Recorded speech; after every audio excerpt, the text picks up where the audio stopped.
കൊടുക്കടാ. അതെ.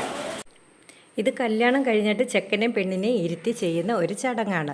അപ്പോൾ കല്യാണം കഴിഞ്ഞ് ചെക്കനും പെണ്ണും വരുമ്പോഴത്തേക്ക് നമ്മൾ ദീപമൊക്കെ ഒഴിഞ്ഞ് സ്വീകരിച്ച് രണ്ടുപേരെയും അകത്തോട്ട് സ്വീകരിക്കുന്നു. അതിനുശേഷം പെണ്ണിന് പുതിയ പേരൊക്കെ നമ്മൾ ഇടാറ് പതിവുണ്ട്. അതിൻ്റെ വീഡിയോ അടുത്തതിനകത്ത് കാണിക്കുന്നതാണ്. അപ്പോൾ അത് കഴിഞ്ഞിട്ട് കല്യാണ ഡ്രസ്സ് രണ്ടുപേരും മാറിയതിന് ശേഷം പുതിയ ഡ്രസ്സൊക്കെ ഇട്ടുകൊണ്ട് വന്ന് രണ്ടുപേരെ ഇരുത്തി ദീപമൊക്കെ കൊളുത്തി മുമ്പിൽ വെച്ച് നമ്മൾ സദ്യയൊക്കെ ഒരുക്കി രണ്ടുപേർക്കും വിളമ്പി കൊടുക്കുന്നു. അതിനുശേഷം ചെറുക്കൻ ചോറിൻ്റെ ഉരുള ഉരുട്ടി പെണ്ണിൻ്റെ വായിലിട്ട് കൊടുക്കുന്നത്. ഇത് ഉഷ്ടയെന്നാണ് പറയുന്നത്. ചെക്കൻ ആദ്യമേ കഴിച്ചതിന് ശേഷം മാത്രമാണ്, അതായത് എച്ചിൽ കഴിക്കുക എന്നാണ് ഇതിൻ്റെ ഒരു ആചാരത്തിൻ്റെ ഒരു സങ്കല്പം.